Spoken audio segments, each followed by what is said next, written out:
Ladies and gentlemen, may I please have your attention? Please have your tickets in hand before you board the plane. Thank you.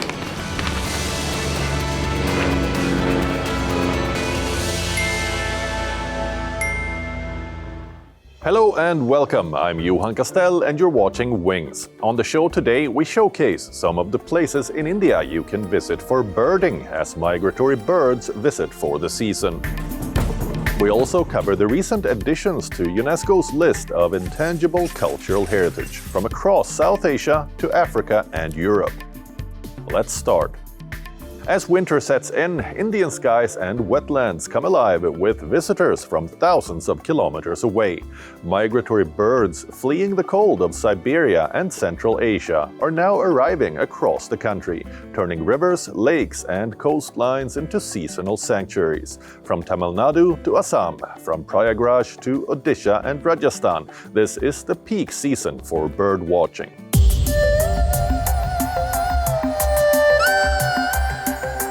Every winter, the skies above India tell a remarkable story of survival and instinct. Thousands of migratory birds travel across continents, escaping harsh winters in Europe, Central Asia, and Siberia. As temperatures drop and food sources freeze over, these birds head south, following ancient flyways passed down through generations. India, with its wetlands, rivers, coastlines, and mild winter climate, becomes a seasonal refuge. From high-altitude lakes to coastal lagoons, the country transforms into one of the world's most important winter homes for migratory birds. And right now is the peak season to witness this natural spectacle. Chilika Lake in Odisha is one of Asia's great winter bird destinations. This vast brackish lagoon now welcomes around 87 species of migratory birds arriving from the Arctic, Russia, Mongolia, and beyond. This year, over 2 lakh migratory birds have arrived, with 87 species recorded so far. The number of species is significantly higher compared to last year. Flamingos, pintails, shovelers, and many more species arrive in large numbers. Narrow channels, open waters, and marshlands create ideal feeding grounds. Boat rides across Chilika offer close encounters with these visitors, making it a must-visit destination for bird lovers during winter. The birding opportunities at places like Mangalajodi and Chilika Lake are known as some of the best in all of Asia, drawing birdwatching enthusiasts and wildlife photographers from the world over. No winter birding trail in India is complete without Bharatpur. Keoladeo National Park transforms into a living aviary during the colder months. Migratory birds from Europe and Central Asia arrive in large numbers, sharing the wetlands with resident species. Walking and cycling trails take visitors deep into the sanctuary, where birds can be spotted at eye level. Bharatpur remains one of India's finest examples of how conservation and tourism can coexist.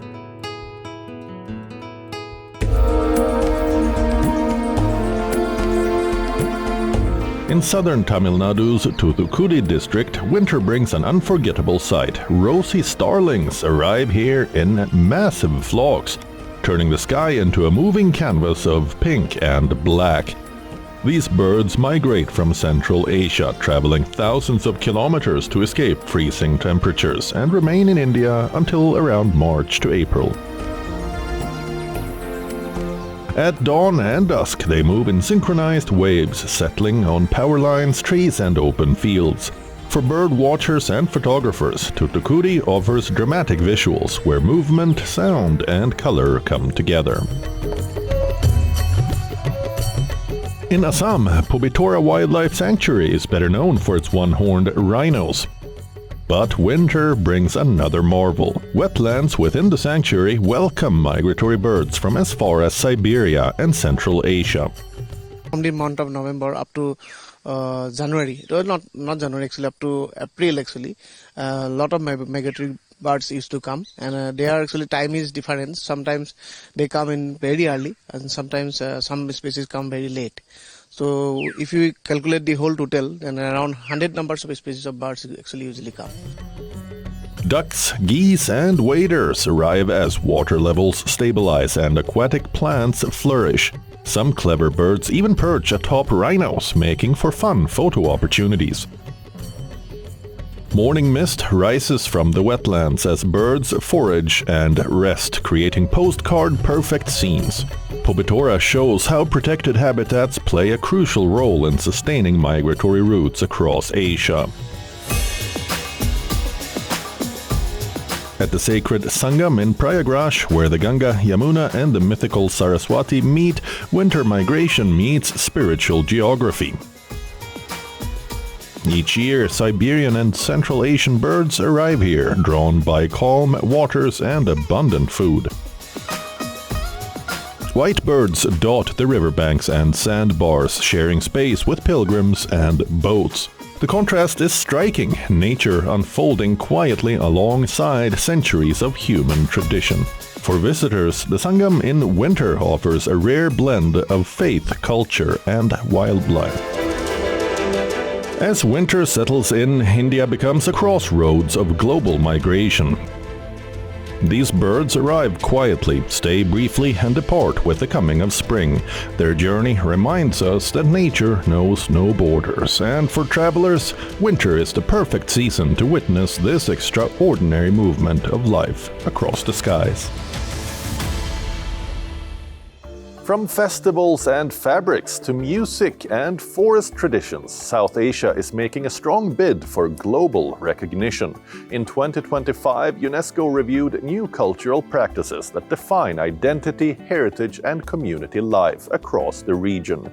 Here's a look at 4 traditions under the global spotlight.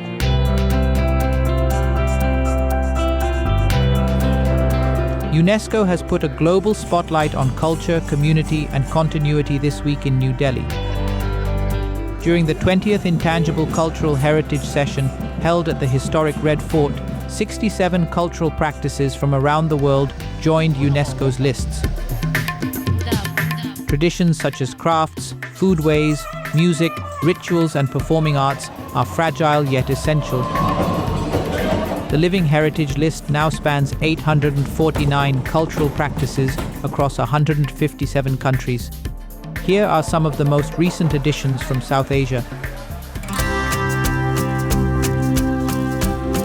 In India, Diwali, the Festival of Lights, is considered a symbol of living heritage.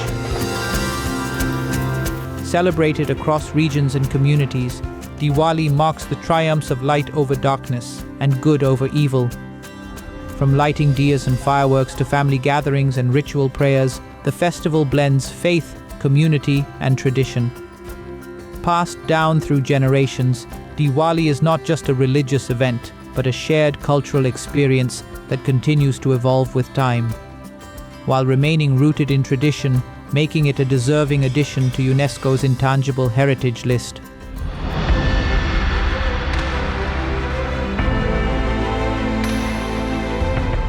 In the forests and home gardens of rural Sri Lanka, Kithul Madeema, or Kithul tapping, is a tradition that binds communities to nature. The practice involves skillfully climbing the Kithul palm and collecting sap from its flower stalk, a process that requires experience and patience. The sap is then filtered and boiled for hours to produce Kithul treacle, jaggery, and other products used in daily life. Beyond food, Kithul-based products hold cultural value and are shared during ceremonies, festivals, and family gatherings. The tradition also follows customs such as tree worship and specific sap storage practices. As a source of rural income and cultural identity, Kithul Madeema represents a sustainable way of life, one that UNESCO added to its Intangible Heritage List.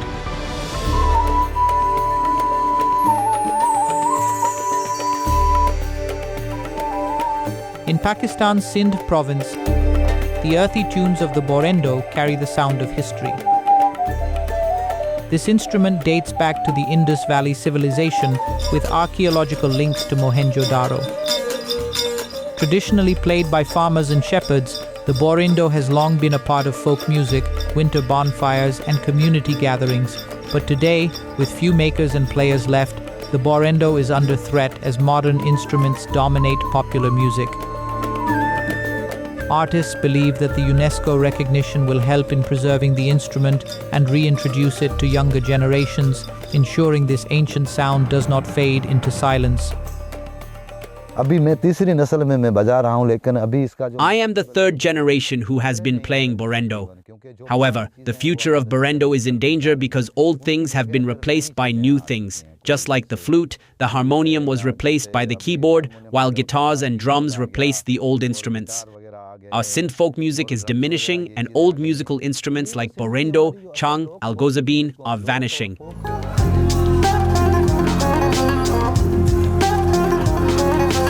In Bangladesh, the hand-loom saris of Tangail represent a legacy of handicraft. Named after the district where they are made, Tangail saris are woven entirely by hand using silk and cotton threads. The process, from dyeing the yarn to weaving intricate motifs, takes days, with each design rooted in local culture. Weavers believe the region's river water enhances the fabric's sheen and brightness, giving Tangail saris their distinct identity. Worn during festivals and weddings, these saris carry strong social and cultural symbolism. However, the craft is under pressure as costs rise and power looms flood the market. With fewer handloom weavers left, UNESCO recognition is seen as a crucial step towards preserving the tradition and providing economic and cultural support to the families who keep this art alive. Our main characteristic is that the entire process of making these saris is completely handmade. All the qualities inherent in handmade items are 100% present here. For example, we delicately refine the thread by hand, a process that is now usually done by machines, but when we do it by hand, we can do it in our own unique way, whereas machines follow specific programmed commands. Here, we can bring out colors in full floral motifs as we wish. For instance, we can use 7 different colors within a single leaf or petal. As UNESCO considers these nominations, they tell a shared story of communities fighting to preserve identity in a rapidly changing world. Because cultural heritage is not just about memory, it is about survival, continuity, and pride. From South Asia to the world, UNESCO recognized many cultural practices at this year's session. Let us show you some iconic new additions to the list, from Egypt to Europe.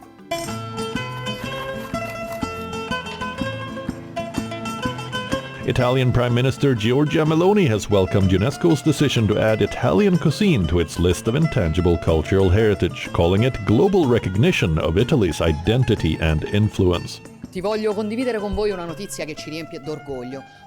UNESCO recognized Italian cuisine as a heritage of humanity.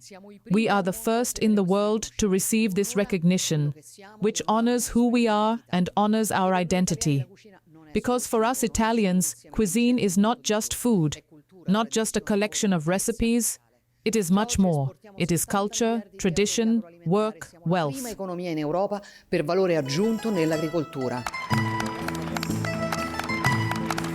This marks the first time an entire country's cuisine has received the honor for its culinary tradition.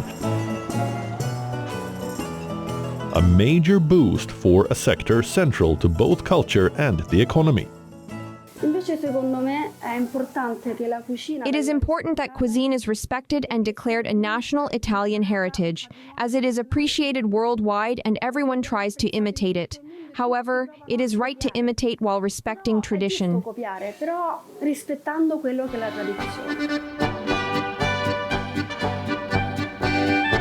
UNESCO's recognition is expected to strengthen Italy's appeal as a food and travel destination, with industry groups predicting a positive impact on tourism.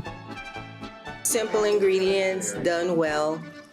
They keep it fresh. I love everything when it comes to the regional and local fruits and vegetables. They know how to take that and make it into something special. Koshary, Egypt's beloved street food made from lentils, rice and pasta, has been recognized by UNESCO as part of the country's intangible cultural heritage. The listing comes as Cairo steps up efforts to promote its cultural identity abroad. Any foreigner who comes to Egypt visits the pyramids and comes to Abu Tariq to eat koshary. Often described as a national comfort food, koshary reflects centuries of global exchange rather than a single origin story, as ingredients trace ancient trade routes, lentils from the Fertile Crescent, rice from East Asia, tomatoes and chili peppers from the Americas, and pasta added much later. It's really delicious. It's fantastic. It's the best dish that I eat here in Egypt. UNESCO nomination highlights the dish's regional variations, from yellow lentils along the coast to black lentils in Cairo and Upper Egypt. Some versions include boiled eggs, while the Sinai has a similar dish known as madous.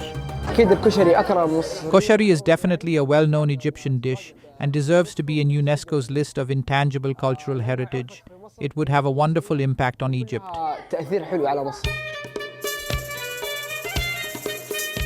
Naturally vegetarian, it remains a staple for fasting Coptic Christians and a new generation of plant-based eaters.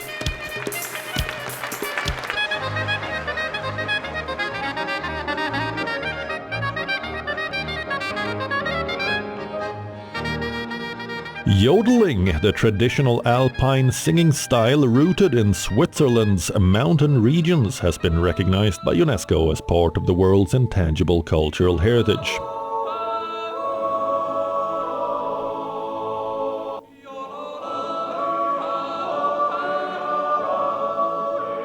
Passed down through families, clubs and music schools, yodeling remains a living tradition, with more than 12,000 singers belonging to 711 groups under Switzerland's Federal Yodeling Association.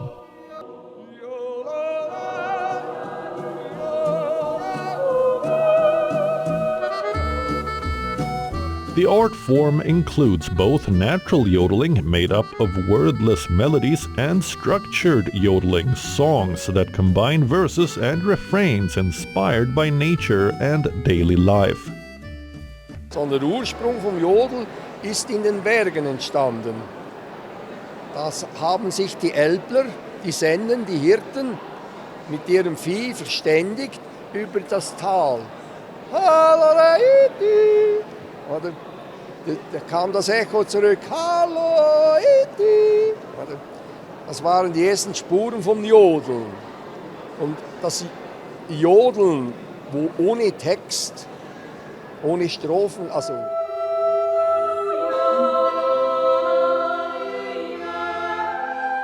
Swiss emigration carried yodeling far beyond the Alps, influencing folk and country music in the United States.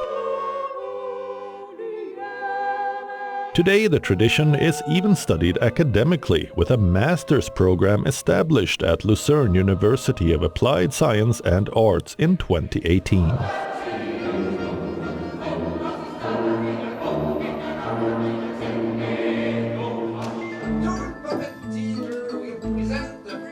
Brussels' centuries-old rod puppetry tradition has been granted UNESCO Intangible Cultural Heritage status, offering a new hope for an art form at risk of fading away.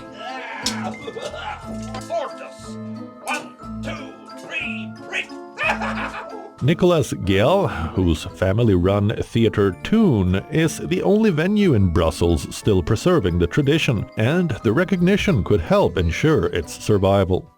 We believe it's the Sicilian who brought that tradition into Belgium just after the Middle Ages. What is very typical of our theatre is that it was meant for the working class, so people who couldn't read nor write, so they would go to such theatres to see what was happening in big theatres or, for instance, the opera. That's why we have some opera in our repertoire. Located in the historic city centre, Theatre Toon stages several performances each week. with productions ranging from classic tales like Dracula to Faust. The tradition dates back to Renaissance-era traveling carnival theaters and reached peak popularity in the 19th century. Today, puppeteers operate the figures from behind a screen, bringing them to life using rods attached to the puppets. In March 2024, the Brussels Capital Region submitted a joint UNESCO application for the city's puppet theater tradition and its famous flower carpet. Only the puppetry heritage was ultimately selected for recognition. From London's parks to South American streets and African runways, dogs are taking center stage at parades and carnivals around the world. Dressed in costumes, crowns, and Christmas colors, pets and their owners are celebrating companionship and sharing the joy.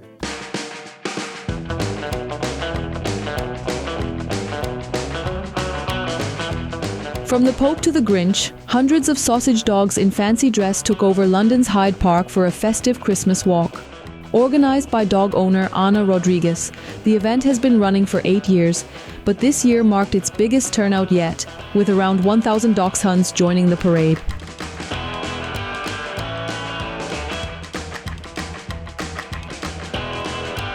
Families and dog lovers travelled from across London and even from abroad, turning the park into a sea of Santa hats, reindeer antlers and pop culture costumes, all celebrating Christmas, community and a shared love for sausage dogs.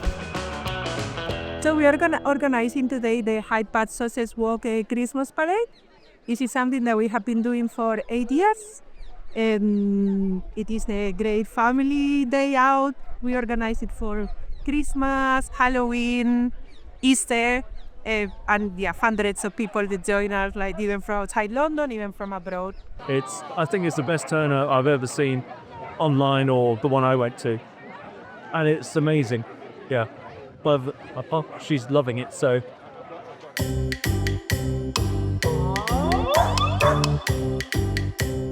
In Bolivia's capital, family-friendly Christmas celebrations brought residents and their pets into the streets for the city's annual festive parade.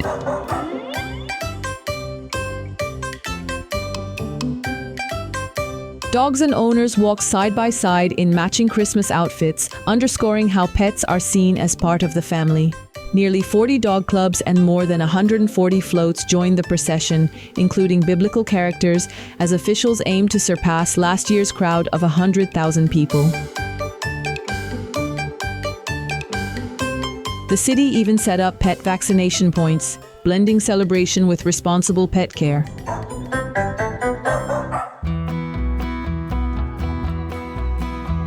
In Lagos, dogs walk the red carpet at the 7th edition of the Lagos Dog Carnival, themed furry kings and queens. The event saw dogs dressed in crowns, capes and designer outfits, from traditional Yoruba caps to elaborate royal costumes. Hundreds of dogs, including local breeds and imported bulldogs, huskies and Pomeranians, competed for titles and showed off their style. Organizers say the event is about more than fashion. It's about socialization, responsible pet ownership, and changing how dogs are perceived in Nigeria.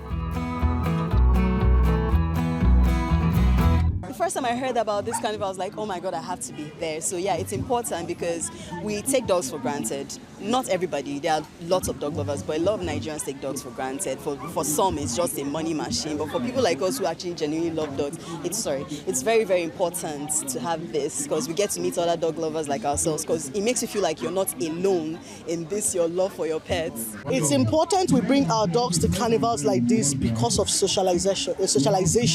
Pet socialization is key to having a good and responsible pet at home. If you take a dog or a cat and just lock it up in the house, you get an aggressive dog, you get an aggressive cat, an isolated dog that doesn't know what it means to be social. So imitating the culture that is perceived Western and also now inhabiting it in Nigeria is bringing out dogs wearing leashes, wearing beautiful clothes. It's becoming normal to be seen, on the streets of Lagos. From festive parades to runways fit for royalty, These dog festivals show that around the world, pets are no longer just guardians or companions, they're family. And this Christmas, they're celebrating in style.